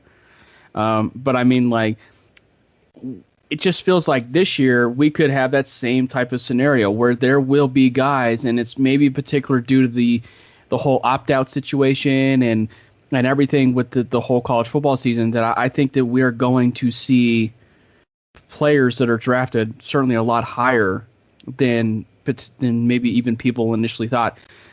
Just right off the cuff, Jabril Cox being potentially one of them. One of those types of guys. And I don't know. I just think that maybe is this a potential scenario where is there a guy like a Michael Ojemudia situation again, where there's a guy that, and it's funny you mentioned Greg Newsome, But is there a guy that maybe Fangio has his eye on, and maybe it is Newsome, that no one's talking about, that could potentially catch his eye? I mean, you never know, right? And you hear them talk about it after the draft happens, but you always gotta. I mean, they're gonna put the PR spin on everything. Yeah, everything's a positive light. You know? Yeah, everything was the right decision. So, what do we got? 2 more picks left, or we got a couple 7th rounders, right? We do. We are in the 6th round right now, and we do have tight end available. The top player available is a tight end from Georgia, Trey McKitty, Thomas Graham, the corner from Oregon, Ellerson Smith from Northern Iowa, Robert Hainsey from Notre Dame, Malcolm Kuntz from Buffalo, Elijah Mitchell from Louisiana, Anthony Schwartz from Auburn, another Florida State swing if we wanted to do it, but Tamorian Terry, a lot of off-field baggage if we want to go wide receiver, but that one, Quentin Morris, another tight end, Jordan Scott if we wanted to go more on the interior there. Derek Barnes, the guy from over there at Purdue, Paris Ford, interestingly enough, at safety. Dan Moore, Javion Hawkins, Alaric Jackson, Riley Cole, Landon Young, Israel Mukawamu. Interesting that Pro Football Network has him rated as a safety and not a corner. He's a cover 3 corner. He's not a fit. Honestly, I'm leaning towards Ellerson Smith here. The Broncos are probably looking for some depth and competition at the edge rusher position. He's got to put on some weight. He's very long and lean, but I think he has got pretty good upside to be a rotational pass rusher in this league as he gets bigger. I think he could do some 4-3 stuff in nickel downs and also do some 3-4 defensive end stuff and maybe even some 2-point stand rushes. So I like the upside, the explosiveness there. And I think a guy that maybe in a more normal season maybe could go up higher. But we're talking, 6th round here. Let's keep investing on that defensive front. I'd be really leaning defense here. Who are the top running backs? I'm leaning Ellerson Smith. Then I talk myself out of it. I got to know what else is out there. Elijah Mitchell from Louisiana. Javion Hawkins, Ben Mason from Michigan, Rakeem Boyd, Chris Evans. Dedrick Mills is not listed, unfortunately, Nick. But I know that he would be here at this point. Okay. What about offensive tackles? Offensive tackle, Dan Moore, Alaric Jackson. Alaric Jackson is a guy that I don't know what to do with. What is he, 6'7" with 32.5 arm length? It's no man's land. Yeah, and you have no idea what position he'll play, right? Because no man's land, right? He's a little too tall to be a guard. Probably he doesn't really play with that squatty enough base, and he's got really short arms for tackle. So I'll probably pass on that one. Yes, and then Landon Young, Tommy Doyle, Josh Ball, Sirius. Josh Ball's still out there too. Mm-hmm. Brendan Hymus, Cole Van Lanen, Larry Barome, Foster Sarrell, Jake Burton, Will Sherman. You feeling any sort of way, guys? I do like Josh Ball. I think he's a guy that's got some moves. I think 6'8", looks like he has long arms. I think he's about 315 pounds. I think he was a guy who moved off from Florida State. I think he was a transfer from Florida State, but he moves around pretty well. And I think he's got a chance to be a starter in the league. So he's another one that I'm leaning for here as well. You guys have any thoughts? I mean, typically you're not finding guys with the profiles to go tackle. Would you go wide receiver, maybe barring potentially what could happen with Tim Patrick down the road? It's on the table, but I think that you have enough of an investment there. I think Tyree Cleveland can do some stuff too. If there's somebody that let's say Zach Azani's in my ear saying like, get me that guy, then, I'd lean back and be like, okay, fine, Zach. 6th round pick, go have fun. But honestly, who was I saying before? Lean in, edge rusher. Let's go Josh Ball. I really do like Josh Ball. I think he is somebody who has a chance to be a starter in this league. We're playing gap power scheme, so we're not really worrying about Ball getting out in space so much. I mean, he's got size, and he's somebody that has the high recruit pedigree as well. So obviously there's some off-the-field questions with him leaving Florida State, but I think he's got a guy. I think he has enough athleticism to eventually develop into a starting right tackle in the league, and that's saying something for a six round pick. Okay. Yeah. And I believe looking at Denver's picks, I don't think we don't think we had taken a tackle. I don't. Nope, believe. not yet. We've been really defensive heavy. We went Trey Lance and then defense, which is fine. But so now looking at the players available. And what pick is this? This is the Broncos 7th round pick. 35. Yes, this is the first of three. Who are the three? We got one from Cleveland, and who's the other one? I don't know. We've got 235, 237. I think it might be, but they haven't announced compensatory yet, so I don't think those are in there. It's not a comp. 252. It would have been a team that lost in the divisional round. Oh, it's the Rams. It's the pick for Yadam. Okay. Yeah, that makes sense. All right, let's rapid round this 7th rounder. So pretty much BPA, sure, right? Yeah. So we've got Mustafa Johnson from Colorado. Essentially your Josie Jewell replacement in Patty Fisher. You have Trey Norwood. You have say the position too, because sometimes the name doesn't do enough for me. Yeah. Trey Norwood, safety from Oklahoma. Shane Buechele, quarterbacks, SMU. Jonathan Cooper, Ohio State. Chris Evans, the running back from Michigan. Christian Uphoff, safety from Illinois State. Malik Herring, the edge from Georgia. John Bates, tight end Boise State. Elijah Griffin, cornerback USC. KJ Britt from Auburn. Jalen Camp, Brian Mills, Syria, the other Sirius Tudele, the tackle from Fresno State. Trey Walker. Sean Jolly, if we wanted to go back to corner. What position are you on here? I guess. Say that again. All right, I'm sorry. I said, what position are you eyeing here, Nick? Like, what? I guess the defensive heavy. There's no position. There's no position here. You're talking 7th round guys. Like, it doesn't. If you're talking position here, then maybe you're looking for a special team. Is Hilliard still there? Linebacker from Ohio State. I know he was rated pretty low. No. He probably. I'll have to check, but I believe he was taken in the 6th round by the Colts. Well, too darn bad. Honestly, let's. I'm looking here. Special teams, some back end ability. I've heard. I haven't seen much, so this is me completely going off of, what I've been told hearsay. But Christian Uphoff has some play. He's 6'2", 220. And he's got special teams ability, some athleticism. We're talking 7th round pick here. It's another investment in the secondary, but it's another investment in the 3rd unit of the game, which, we're talking 7th round here. That's a great use of a 7th round pick if you can get special teams return. So I'm leaning Christian Uphoff from Illinois State here. Yeah, I think that'd be good. I mean, yeah, Uphoff. Christian Uphoff. Be a great, one of those it'd be a great play on small words school too. Illinois safety. Dad jokes, as we would go by. All right. So then going here. 2 picks later. Yeah, basically 2 picks later. Mustafa Johnson, Patty Fisher. Basically, the top 3 picks are still there. The top 5 picks are still there. So there really has been no change there. I think this is a good spot to go running back. This is where we're talking running back all the times.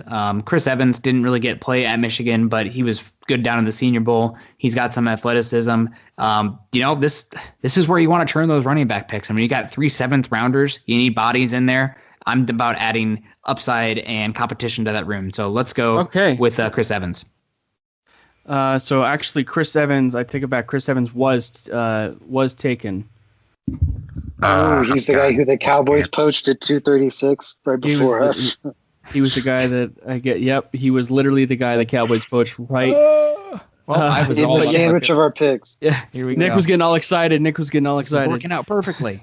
It's who are the other running backs available? Jared Dokes, Puka Williams, Master Teague, Caleb Huntley, C.J. Marable from Coastal, A.J. Rose, Otis Anderson, Spencer Brown, Brendan Knox. Let's hear some linebackers. Patty, KJ Britt, Grant Stewart, Isaiah McDuffie from Boston College, Buddy Johnson, Tuff Borland, Antoine Simmons from Michigan State, Max Richardson, Jahad Woods, Rashard Ashby, Ernest Jones, Anthony Hines.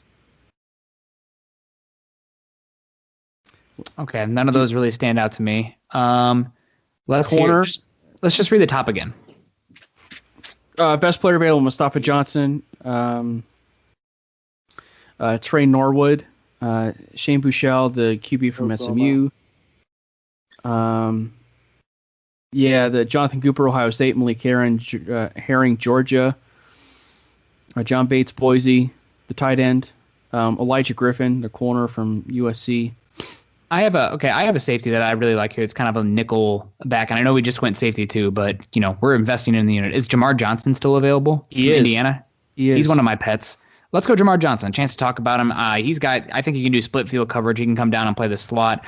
He was pretty good for that Indiana team. Indiana is one of the teams that has really gone big on the GPS data and the advanced analytics. I really like Jamar Johnson. I would take a shot on him. And again, you're investing at two safeties here, but if one of them makes the roster, if both of them are practice squad, that's great. Maybe it comes down to the best special teams ability. That's fine. That's fine. So I'll go Jamar Johnson here. I mean, for the Broncos' sake, they lucked out in taking two safeties of that 2016 draft, the Paxton Lynch draft, and they ended up taking Justin Simmons and Will Parks, and Justin Simmons may end up being one of the better cornerstone pieces for them. And so then you got Will Parks, who may or may not be back, but he's really solidified himself in this league and being a really good NFL player. So, I mean, taking two safeties is not frowned upon. No, not at all. I'm still a little chived that Chris Evans was taken right there, but literally the pick in between. The only one. Yeah. All right. So with the final pick for us, Patty Fisher was taken just before us, if you're wondering. Trey Norwood is the best player out there, even though he's another safety. KJ Britt, Jalen Camps, the tackle from Fresno State that I cannot pronounce, Jonathan Abrams, Jared Dokes, Tony Kramer, Matt Bushman from BYU, Grant Stewart, Shamar Jean Charles from App State. Read me the wide receivers. Wide receivers, because the wide receiving class is pretty deep. Jalen Camp, Jonathan Adams Jr., Warren Jackson, let's see, Racy McMath, Trey Nixon from UCF, Tariq Black, TJ Vasher, Brandon Smith, Kawan Baker, Dax Mine, Javon McKinley. Let's go, Brandon Smith, baby. Go Hawks. Go Hawks. He just killed it down in the combine. But all the jumps and everything. He's not a runner, but he could be an X in the league. And we were just talking about looking for an X. Brandon Smith, baby. Send it in. Well, I mean, we gotta keep the Iowa theme going, don't we? Exactly. Hawks. We got to close out the podcast on a high note. We talked about maybe replacing Josie Jewell. We got to put a new one in the system, right? So, in and out with Brandon Smith. That's right. I do worry about Brandon Smith transitioning to linebacker. I don't know if that's the natural fit for him. But all right. So to recap, there were no trades. But Trey Lance, Greg Newsome II, Eric Stokes, Cameron Mcgrone. The team in school, or the school and the position, because that's. Oh, I know. Trey Lance, the QB from North Dakota State. Greg Newsome, cornerback, Northwestern. Eric Stokes, cornerback from Georgia. Cameron Mcgrone, the linebacker from Michigan. Marvin Wilson, the defensive tackle from Florida State. Josh Ball, the offensive tackle from Marshall. Christian Uphoff, the safety from Illinois State. Jamar Johnson, the safety from Indiana. And Brandon Smith, the wide receiver from Iowa, keeping the Iowa theme strong. What would that make it for them drafting Iowa? 4 straight years of them taking an Iowa player then? Something like that, but let's keep it going. We need to have at least a decade of Iowa. I know, we got to keep it going. So any final thoughts then, I guess, with this? I mean, what if you were to put your tentative grade, your projective grade on this draft, as they like to do? Well, I guess the biggest concern is that you still have you're not sure about the long-term future of edge rusher or offensive tackle. We took one late, but like how much are you really dependent on Ball? You're taking a shot there, hoping for the best. Really, you are hoping that Trey Lance becomes the guy, and every single one of the other guys could bust. If Trey Lance becomes a franchise quarterback, it doesn't matter. Like that's how valuable getting that guy is. And you take a shot on him, but you still are able to fill out so many needs, and you threw resources at the back seven. So I like it. I mean, this is obviously we chose the picks, but I think it worked out pretty well. I think that getting Newsome in the second and Stokes in the third is a bit of a pipe dream, but you never know. Well, yeah, and frankly, and frankly, with the athleticism of Cameron Mcgrone, he may not even be at pick 114. But one of the things I like about it too is that even if Trey Lance didn't hit in this draft, you still have players like Greg Newsome, Stokes, Mcgrone, Marvin Wilson, especially. Like all four of those picks would be pretty solid contributors down the line. Like even if Lance, let's say, wasn't say the quarterback down the line, like if they rolled with Locke or whatever, or if Trey Lance did hit, everything else would just be cherries on top with guys like Newsome and Stokes and Cameron Mcgrone with Marvin Wilson. It would be cherries on top. So I think it is a pretty solid draft up and down. Yeah. Well, go ahead. Yeah, I love it. What about Zach? Just the cornerback talent's great. That's my big takeaway. Yeah, love Trey Lance. That like taking another swing at quarterback, keep swinging until you find an option, and then cornerback talent's great. You're getting both those guys. I agree that Newsome could be around one time for the Broncos, but I think they're both like high round 2 talents. The fact you're getting both those guys, and they both can fit in Fangio's scheme and offer you different things. I think this overall is a really strong draft. Yeah, it really was. Well, Nick, it was awesome finally getting you back on the pod and getting the chance to, talk Broncos football and talk some draft with you. It's been a long time, but I love doing this with you. I absolutely love doing it with you. So thanks for hopping on. And I guess any final thoughts, that you wanna, or words of wisdom, I guess, for the Manely Broncos podcast. Underwear first, then pants. Number 1, obviously, guys, don't make that mistake. Number 2, though, I don't know, guys. It's the off season. There's many different ways that the Broncos could go. There are obviously ranging consequences for whatever Paton does in his first year, but you can't control it. So don't get too high or too low on it, and just see how it plays out, because there's a lot of different ways it could go, and you got to be flexible, and be flexible with the first pick too, right? Like, gotta add value. If they trade back, that's great. But if they end up taking Kyle Pitts, if they end up taking Penei Sewell, if they tend to take Parsons and they move an edge rusher, which actually Parsons might be my number 1 edge in this class, for the Broncos specifically, not an off ball. It's a lot of things can happen. Just enjoy it. That's right. Because then afterwards it's kind of dead season, and that's not so fun. Well, we didn't talk about it on the top. We didn't talk about it on the top of the show, but as I like to say, if people wanted to intentionally, air quotes, intentionally stalk you on Twitter, if they wanted to, where could they hit you up? Aside from the Building the Broncos podcast over there at Mile High Huddle with another good buddy of mine, your best bud, Carl Dummler, and along with the Mile High Insiders pod that you do with Luke Patterson as well. Where can they intentionally stalk you on Twitter?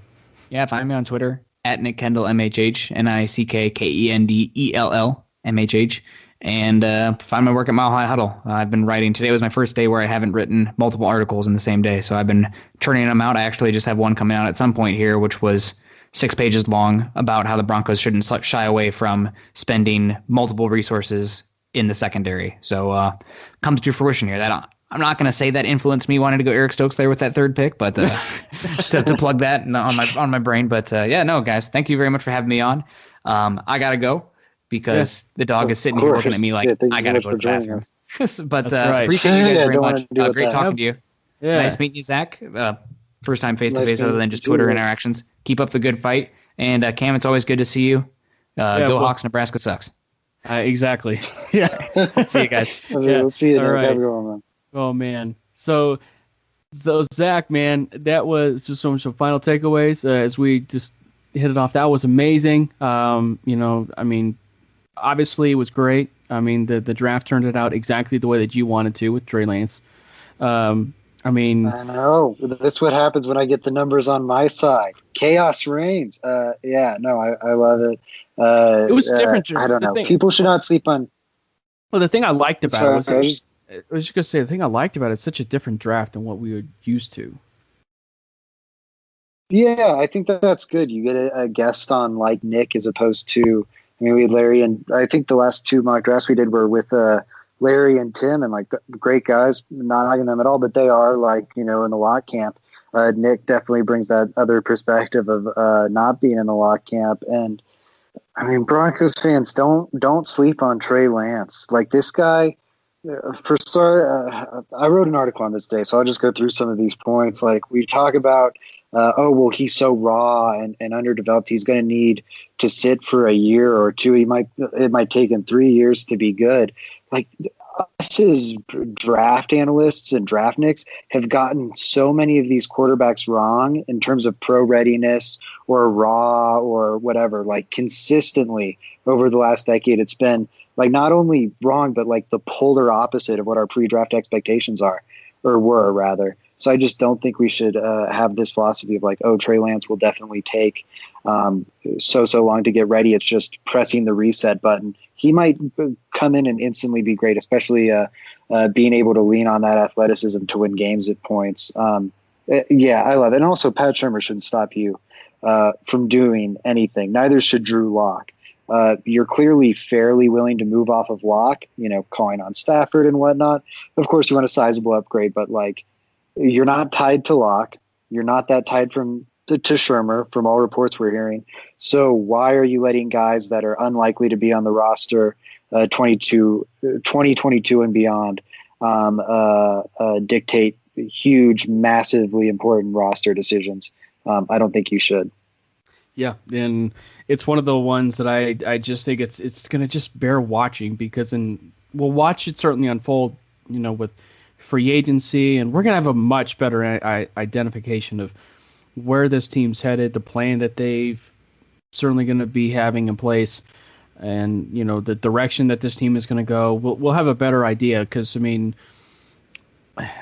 say it so often. I mean, we've talked about it. I mean, heck, the Broncos had Kirk Cousins. I mean, to kind of go back into the DeLorean a little bit, the Broncos had Kirk Cousins, on their radar basically since December before he was a free agent, and everybody and their mother in the media, local media, whatever, they've been mocking Kirk Cousins to Denver for a long time.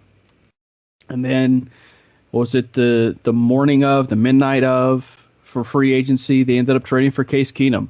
And so, it was just like, you have no idea the direction that this team is going to go. And especially for a first-year GM, when the plan, maybe aside from your in-house guys, like the top priority in-house guys of, those Shelby Harrises and the Justin Simmons and the Von Millers of the world, potentially something like that. You know what I mean? Like, there's something along the lines of that we could potentially be swayed one way or another. But I think one thing that they talked about in the presser as we're rounding out here that I thought was great was, they're going to be a little bit selective in free agency, and maybe to what Nick was saying, maybe that's lip service, because I think with them having so much amount of money, in that cap space, and granted cap space doesn't mean a whole lot, but there's at least some freedom there that you're not in the red. So, it'll be interesting to see how aggressive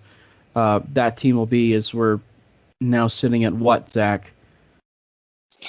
Under weeks. Yeah, just a couple weeks now. And I think one of the important things there is, you talk about how it's so hard to forecast and predict what the team's going to do, especially when we don't know who's being re-signed. Like if they re-sign Shelby Harris and, pick up Jackson's option, or not even pick up the option, but just bring him back for another season, bring Vaughn back for another season. Like you start checking some of these boxes of guys they're bringing back, they're going to tender, I think, Payton already said it. They're going to tender Lindsey, Patrick, and Johnson, and like that comes with a price. That's going to eat up that cap space. That happens all of a sudden. I don't think we're talking about the Broncos being big players in free agency. However, like Vaughn leaves, and they already are top 10 in cap space. Vaughn leaves, you get $18 million on top of that. Kareem Jackson leaves, you get another $10 million on top of that. At that point, I think you do see them be big free agency players. But that's, I think, a darker timeline. I think you probably want them to retain those guys. And that means being less of a player in free agency. But I don't think this is not a great, presently a great free agent class, though that could change as guys get There's a few positions. Cap space. Yeah, there's a few positions that are very intriguing. Maybe of sorts as linebacker, depending on as far as an underrated position that they could go, meaning linebacker, if they wanted to. And again, it's just all speculative because we have no idea what the true plan is in place for George down there at the Valley. But, it was awesome. And I am so glad we were finally able to get Nick on. Long time coming, but we got him on. And you guys can go follow him over at Nick Kendell MHH. Follow Mr. Zach Seegers over at Zach_Seegers. Read his piece that's coming out, and how appropriate was it that it's on Trey Lance and that the Denver Broncos should consider Trey Lance. And sure enough, in our mock draft Monday, we ended up taking Trey Lance with our number 9 pick. So how appropriate. We did that. That was definitely not planned. Maddie will be back. Our plan is to do another episode this week, coming up this week. We'll certainly figure out something to certainly talk about on our end. But it was awesome. It was awesome to get that type of more of a in-depth analytical side of it. I know, Zach, you're big on that analytics side, but it was really great having Nick be a part of that. It was awesome. Yeah, shout out to Nick. He's the man. And check out his work on Mile High Huddle. I mean, I think it's tough. People like me and him, I think our opinions run counter to there's almost like two parties now in the Broncos fan. Yeah, it's like a political party now. Yeah, it really is. It's so divided, and it's like people, there's two sets of beliefs, and like you agree with all the same thing or whatever. And so Nick's stuff might run counter to some of your personal football beliefs, but I mean, check the guy out. He's going to give you that. We all need to hear a diverse group of opinions, and like as far as that side of the aisle, for lack of a better term, like Nick's as good as it gets. He so smart, just on so many different areas, cap rules, the draft, I mean, analytics, we can go on and on. Really, really great analyst, one of the best in this market. So make sure you're following that guy on Twitter and also his articles. He's an example, I think, for a lot of people on Twitter, and and how they carry themselves, how to be civil in conversations. I mean, not to talk a little bit about how uncivil Twitter conversations can be, because it can be, no question, uncivil, and we've all seen that. Zach's seen it, I've seen it. Obviously, Nick has seen it as well. But I mean, yeah, he is a prime example of how to handle everything, being on his social media presence. So, I mean, he does a phenomenal job, and I'm really happy that he was able to hop on and that we were able to connect and network and so on and so forth. So, with that said, this has been another episode of the Manely Broncos Podcast.